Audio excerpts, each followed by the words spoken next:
What's up, y'all? And thanks for stopping by the Surge T channel. I am Surge T, and tonight I'll be doing my video on AEW Dynamite for the what is it? The 1st of September, 2021. We're already in the month of September, and yesterday I got my Malachi Black shirt.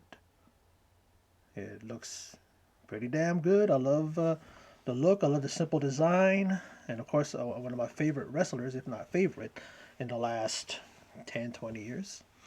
This guy is amazing. He's phenomenal, and I'll be talking about him in my rundowns and thoughts. But let's get into it, and let's talk about the opening match, which is features Santander and Ortiz versus FT to the R, FTR, and they're accompanied by Tully Blanchard, and this is a rematch. And this is opening the 100th episode of Dynamite. And congratulations to AEW for reaching that milestone. And we see FDR with a tribute to the late great Bobby Eaton with the stripes of colors on their tights, which was a pretty good touch. And these guys are all about old school tag team wrestling, so why not give honor and remembrance to one of the greatest tag team wrestlers. Now, what an awesome match! Great chemistry between these two teams, arguably the best in the industry today. And speaking of tributes, we see one for Eddie Guerrero, with Santana hitting the Three Amigos and the Frog Splash. He only gets a near fall. And then one for Gory Guerrero, where we see Cash Wheeler hit the Gory Special.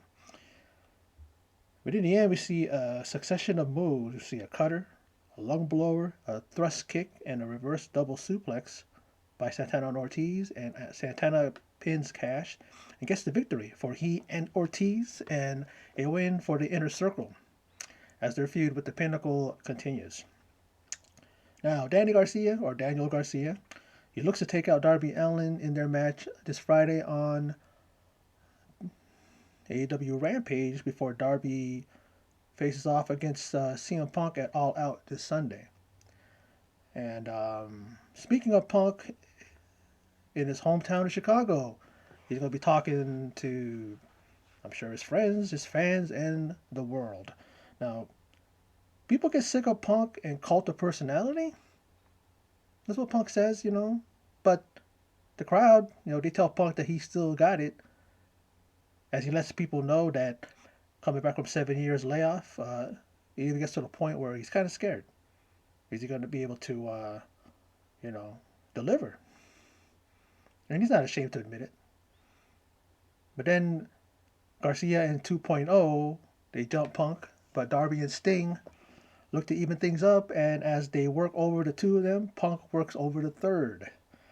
And all three hit their finishers. Darby with the coffin drop, Sting the Scorpion Death Drop, and Punk showing they still got it, giving us a little taste as he hits GTS. Go to sleep. And Darby and Punk go face to face, and even bumping foreheads. I mean, they got that close and personal with each other. And then Sting takes the mic and admits that he's always wanted to share the ring with Punk, and their paths never ever crossed until now. And he loves seeing the GTS before his eyes, seeing the coffin drop, and he even delivered his own Scorpion Death Drop, and talks about how it's been a while, but he finally got to do it. He talks about how he will fist bump Darby and leave him in the ring to battle Punk at All Out this Sunday. And it's going to be showtime for sure when Darby and Punk collide. I like his affirmation Sting that he gave to his protege there, and to a man I know he admires a lot, and that's CM Punk, that they're going to put on a show. And it will be just, I think Sting's going to go to the back and just watch it on the monitor and just sit back and be a fan, because he knows that we all expect that it's going to be a pretty good match. Now, Tony Schiavone gets the unenviable task of interviewing the arrogant, smug MJF, who Schiavone himself called the most disgusting individual. Who doesn't agree about that? The guy's talented in the ring. He plays a great heel. He even does that when he's even in fan signings and all that stuff. He still has that character and stuff like that, and he leaves it to him. He takes the mic, and MJF even goes, "Oh, thanks. That's really classy, really classy." But what did he expect him to do when he always antagonizes Tony Schiavone? And you talk about someone who's disgusting. I think he totally hit that when he talks about Ali. He even made a comment about Ali's brains being scrambled eggs. Well, actually being scrambled because he kept coming back. That's true. He made one or two comebacks after retiring. And he compared Jericho to Ali and said that he will end one of the greatest runs, and his craving for the spotlight will be the same craving that will see the music die. So, some harsh words from MJF to his most bitter rival, but we'll hear from him later on. That is Chris Jericho. Orange Cassidy with I thought it was Chris Statlander, but he has Chris Statlander. He came out with Chris Statlander and Wheeler Yuta and old Chucky T there. And then they, like they usually do, they go to the back. But then Jack Evans from the HFO comes out with his boss, Matt Hardy. And he was in his corner until he attacked Orange Cassidy before the bell. So he gets sent out by the by the ref. And this match was okay. It was an okay match, Wasn't anything that you want to go home and write about or to brag to your friends about. But it was okay. But there's an inside. He gets an inside cradle. Does Orange Cassidy, and he gets the victory. And Hardy then comes out and attacks after the bell. But the best friends come to his aid. But the rest of HFO overpower and beat up the friends. But then Jurassic Express comes out, runs them out of the ring. I've never seen Private Party and the rest of HFO get out of the ring fast enough. It's like they had their numbers. They should have just stood their ground. But that's what happens when you get Weasley heels that attack in numbers and never one-on-one. Now Eddie Kingston, we see him addressing Miro, and he's looking to take Miro's TNT title because if he does that, it makes him no longer God's favorite champ. But then Miro retorts and says that he's bringing pain and agony to Kingston. So, short words. I mean, that's what I said there is just basically a brief summary of what they said. But those words from Kingston and Miro definitely put their point out there. Now, Kojima. Satoshi Kojima is going to be a treat to see live, says Mox. The fans are going to be in for a thing. I've never heard of him. Well, I've never seen him before wrestle, but I've heard of Satoshi Kojima. But Mox says that he's insulted that this crazy old man wants to go toe-to-toe with him. But he says that once the bell rings, he has no respect for anyone once the bell rings, and he looks to bring Satoshi Kojima's scalp home with him. What's Renee Young going to think about that, or Renee Paquette is going to think about that? I don't know.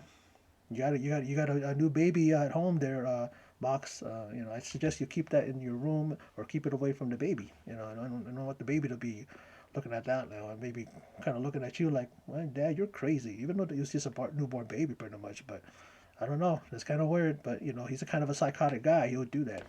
He'll do something like that. So if he could bring home Kojima's head, he probably would. Now, JR is in the ring and he's near tears as he prepares to interview a longtime friend in the sport of wrestling, that is Chris Jericho. And then Chris Jericho kind of harkens to his past, to his time in WWE, and he says, "Welcome to Chicago is Jericho," like he used to say, "Raw is Jericho." He says that he's not said that in a long time, and it goes to show that he still has his head there, because you can't really erase that from your memory, especially all of the amazing stuff that he did for WWE and WWE as well. And he talks about how it was actually JR who recruited him in the beginning in his main event journey, to where he is now. Jericho calls MJF a piece of shit, but he agrees that they share qualities, and that does say that MJF has 3 things over him. Those are 3 victories: November 7th, 2020, May 5th, 2021, and August 18th, 2021. They say they are burned in his brain and can't let it go, and that's why he has to take the chance and put it all on the line to beat you, to beat MJF. JR wanted to know, and there you go. That's what he said. He talks about he's never been complacent, and that's why he chooses AEW. Chose it from the beginning. There was no guarantee it would succeed. None of us thought it would that that it would succeed in the sense that we just didn't know. But people had faith, and I was hoping that this new company is going to inject new blood so that we have a viable competition for WWE and a viable competition to any of the other companies. And he said that, like I said, no guarantee that it will succeed, but here we are on the 100th episode of Dynamite. He says he doesn't want to stop and he wants more, but if it ends in Chicago where it began, he will go to the commentary desk and do his best. But MJF has to do his best to get rid of him because he is Chris Jericho, and you don't have what it takes or have the balls to get rid of him. That's his direct comment towards MJF. And, then he ends it with, see ya at All Out, you prick. You can't get more direct than that. And I honestly think that Jericho will win. I think that AEW needs Jericho to continue to work with the young talent and even the guys who are coming back, guys who are veterans themselves. Jericho is a good worker. There was a point in time when Jericho went back to WWE and they only used him as a person to put people over. People were complaining about that, but it's just like that's what you do when you're at that point in your career, is that you do that. But then it got a little bit too much, and Jericho was kind of getting tired of doing that. But he definitely wanted to have a better run. But AEW is doing a great job with him. They gave him the honor of being the first ever AEW World Champion. And then look at him where he's at now. He's at a crossroads now. Is he going to lose and just be a commentator, which would be great in the sense that I love hearing him on commentary, but then I want to see him in the ring still. He's still got plenty of matches and years left in his career. So hopefully that doesn't happen, but then we'll see. Because Jericho says he definitely will be content if he loses. But he's definitely not done yet, as he said in that promo of his. Now, Darby talks about, he's here in a pre-recorded little vignette, and he says that Darby would have been Punk's favorite at 15. That's what Punk said. But then Darby says that Punk was one of his favorites when he was 15. Punk left 7 years ago, and Darby entered the profession of wrestling 7 years ago. Punk chose him as his first, but he should have been his last pick. And Darby says that he will do whatever it takes to beat him, and he'll die trying if he has to. That he's a guy who's a daredevil. He told Punk, why would you pick me first when I would do anything to win a match? And it kind of seems like he was a little bit offended that you want to pick him first. Maybe pick him first and get him out of the way kind of thing, or you want to save the best for last, and that's what he was pretty much saying. But, I think it's going to be a great match. I think Punk's going to be able to, push him to the limit and really, really make him a superstar. Or Darby can easily put Punk over and make him a winner in his first match ever back. We might see him win just because why would Punk lose in his first match? But, if Darby puts out a good effort, then I think Punk, even losing, he'll still look good losing against Darby Allin. You can't complain, or you can't go wrong if you lose in your first match or in a match with Darby Allin. He's that good. Now, Hobbs versus Brian Cage, and Taz is an idiot because he gets mad at Cage, who attacks Hobbs from behind. Even before the match ends, and then after he is called out by, I believe it was Excalibur, for doing the same thing, that you do the same thing, and then what does he say? Oh, well, you got a point. You got a good point. I mean, it's like, why would he say that when he is trying to be a heel manager? But then that's my problem with it, that when he commentates, he tries to commentate like that color commentator with the knowledge of wrestling and stuff like that. It's like, especially if it's your guys wrestling in the ring, leave that shit outside, at the door and be their manager and get mad and like that, instead of trying to be the color commentator, when it's like your job right there is to be their manager, even if you're commentating. It's like he's a human. It's like, and then he agrees. Like he's being a hypocrite, pretty much. It's like it's so stupid. And then like the name for one of Cage's power moves was a diver, deep sea diverticulitis. That was the name of the deep sea diverticulitis. Like, why does AEW want to get so cute with the names of the moves? Like, they always change the name when it's known as like the suicide dive is known as the Tope con Hero, right? It's just like, are they trying to be different? I mean, okay, be different, say a different name, but sometimes the names they come with, I don't even know if it was Cage that came up with it or was it AEW. But great move, but a dumb name. And then the FTW belt comes into play as we see Ricky Starks goes in there and he knocks out Cage. Cage, is thrown into the ropes. Cage jumps up and hits him with the belt. And then Town Business is delivered by Powerhouse Hobbs. Another dumb name for a finisher, but it puts Cage down for the 3. It's another good move too. Stupid name, Town Business. How about like going to town? How about stuff like something like that? Not Town Business.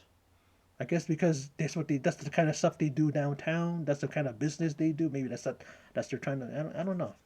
I don't know. No, we see Malachi back, whose shirt, whose the mask that he wears to the ring is the resemblance on my is the or it's on my shirt. And he says he gave mercy to Cody and Arn and Brock, but he won't give it to Lee Johnson. Lee Johnson said that he ran from the ring because he was scared of Lee Johnson. But then he talks about how he granted them a swift death. But Lee Johnson will not be so lucky because he will make him suffer. And at the end, he will put a coin over each eyelid. So when he sends him down to Hades, he says that Lee Johnson, you can pay the boatman's toll. That put a chill down my back. I mean, the way he said it, like I'm not even in the match. I'm not even a pro wrestler, but it makes me scared. You know what I mean? His character is fucking phenomenal, man. This is something that WWE could have easily did with him, and he dropped the ball. But Lee Johnson better, he better train hard. He better he better get in the ring with Dustin, and the other members of of the Nightmare family, and he better get prepared for this match. Now, QT Marshall calls out Paul White, a big man when he is surrounded by the factory. Nick Camarado, and you have Aaron Solo, and then you have these other dudes. One big dude too. And I'm thinking, wow, pretty impressive looking guys there. Then when Paul gets in there, he's surrounded. He's pushed back into the corner, and then he throws them all off of him. And then shoulder blocks 2, he choke slams 1, and then he swats Aaron Solo, who tries to come off the top rope, and he swats him like a fly. The Gun Club comes out, and looks like he's seemingly going to aid him. But I knew where this was going to go. The Gun Club turns on White, taking him out at the hip, hitting him, Billy Gunn hits him in a hip with a chair, which he's had multiple surgeries on.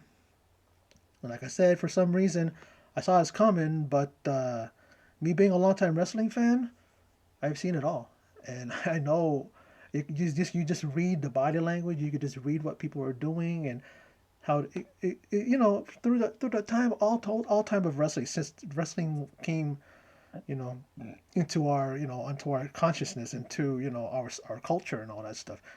We've seen the same thing happen over and over again. So it's like, why would we be surprised? And then we see a diamond cutter by QT as his boys hold on to Paul White, the fallen Paul White. And then I had to rewind it because JR actually called White Big Show. It's another flub from good old JR. And I know that myself, sometimes I almost say Big Show. But he's not. He's Paul White. And JR is going to be called out again on social media. And what is he going to say? Well, I make mistakes here and now and then. It's like that. Sometimes you need to kind of not do that. JR, you're up in age. We got that.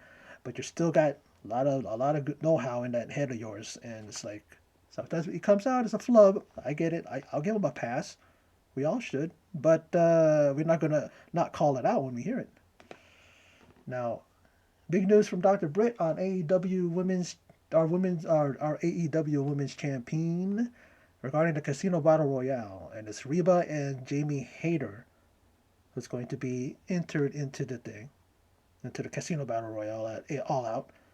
And she is confident that if Hayter wins, she won't turn on the champ. Probably she's gonna just lay down and let Dr. Britt pin her. I don't know what she means by that. But then Tony Schiavone says, "Are you underestimating your challenger at All Out, Chris Statlander?" Well, then she just bypasses that and says that there's a free agent news who has just signed a long-term contract, and it's Dr. Britt. And I remember hearing news that she also, because Adam Cole, his contract expired in July, he extended it to what do you call it, to Takeover 36, and then now there's news that that he may have left WWE. News is here and there, and sometimes you hear this, sometimes you hear that. Sometimes I don't even know what to believe. But we'll see what happens with that.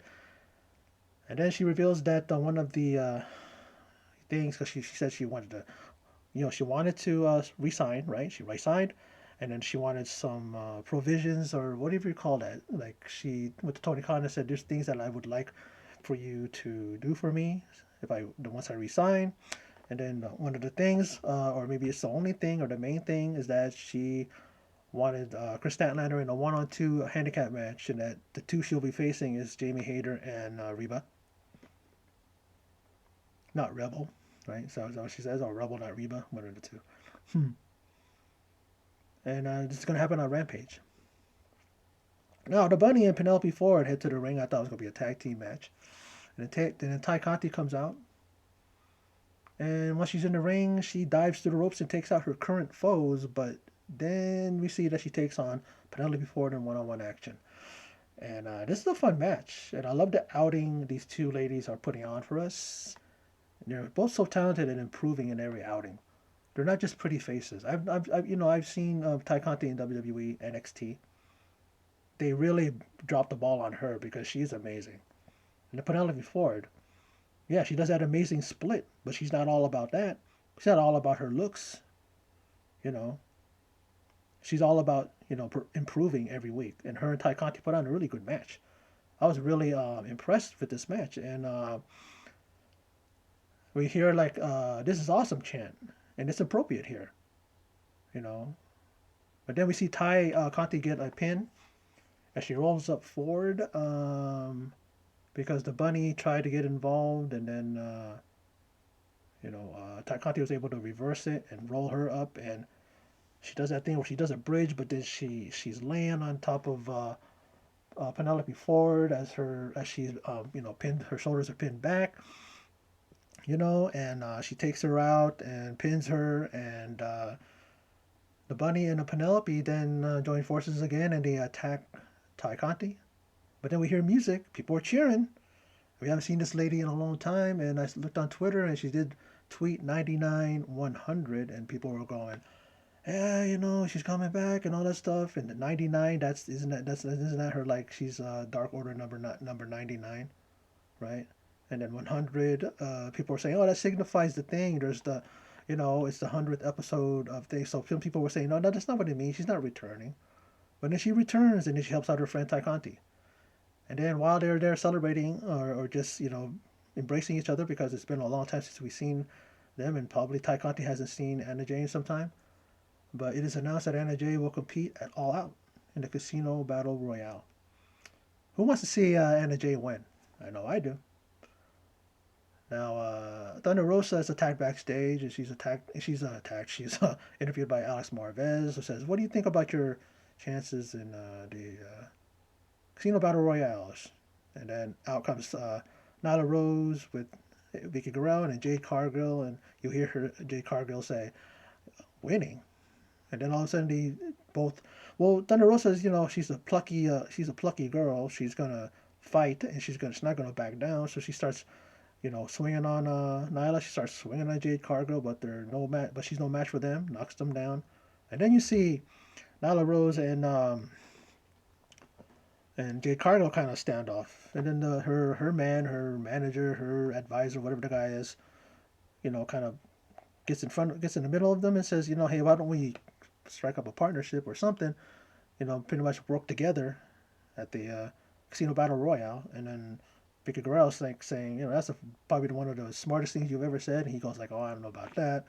So they're probably gonna work on a working relationship there, make it towards the both of them, and then you just throw all friendships out the window, and they start, or not friendships, but business out of the window, and they just go at it, and whoever wins wins. But see them, they're going to be in the battle royal. Yeah, looks like it's going to be a star-studded, women's casino battle royale, and I can't wait to see that. That's gonna be a lot of fun. Now, main event is a 8-man tag team match, but I don't like multi-man matches. I really don't. But Jurassic Express and Lucha Bros, or Lucho Bros, not Lucha Bros. Who was the one that said that? One of the commentators. You might as well, one of the commentators might as well have said Lucho Bras. Just because reverse the O's and the A's. And you might as well. And you go up against the elite douchebags, the Bucks and the Good Bros. Like I said, if those of you who have followed and watched my videos, I don't like the elite. I think they're overrated. Can they go in the ring? Of course not. Of course so. Of course, I'm not saying that they're not, talented in the ring. They can't go, but I just don't. I just think they're overrated. I'm not impressed with them at all. But this match was a very entertaining tag match, I admit. And back and forth and super kicks all around. We at one time see the Lucha Bros and the Young Bucks connect at the same time, and they end up hitting feet to feet and kind of jars their legs and their joints, and they're kind of thrown back a little bit, and we see a lot of super kicks in this match, but they actually work. See, that's like I talk about. I hate when the Young Bucks just throw it just to be willy nilly, where there's no meaning behind the super kicks. Here, it worked for some reason, and I must say that there are some great spots in this match, and whoever produced this match and worked with them beforehand did a great job. I mean, maybe they came up with it themselves. They just called the moves on the spot, right then and there. That's what they usually do. But, it was really good. It was actually a good match. I was actually entertained. And then we see the Bucks hit that assisted pile driver, where one of the Bucks comes off the top rope and spins while the other one is holding them, and it looks like a brutal damn pile driver.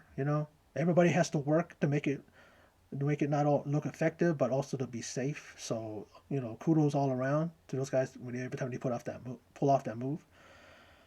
And then Don Callis and the AEW champ, Kenny Omega, and the other cronies that they have, they help the Young Bucks take out their opponents and Christian Cage, because Christian Cage comes in and they take him out. And then they bring down the cage because Callis has the key to control it. And what has all happened now? Well, absolute destruction. And there's some AEW superstars, wrestlers that are coming in trying to help, but Brandon Cutler is spraying them in the eye so they fall off the cage, and it ends with Omega still talking, and then it goes face to black. But they kind of set they set the motion what's going to happen. In that AEW World Tag Team Title match between the Lucha Bros and the champs, the Young Bucks. Like I said, this whole AEW Dynamite was so much fun. It was really a great program. I loved what they did. I loved everything that came across, even the lower tier wrestlers to the mid carders to the main eventers. Everybody did a good job. Even the matches where you'd be like, so, or you want to pass it, but I didn't pass any match. Every match was good. Every backstage segment, interview, everything was good. And another banger of a fucking episode of AEW Dynamite, the 100th episode, and they really did a good job in their 100th episode. It's pretty much their go home show before, the go home Dynamite before All Out this Sunday. We got one more show, which is Rampage, and there's a lot of good things happen on Rampage. So I can't wait to see Rampage, and I will do a video on that like I always do every week. So for those of you who stopped by and checked out my video, and in closing, as always, take care.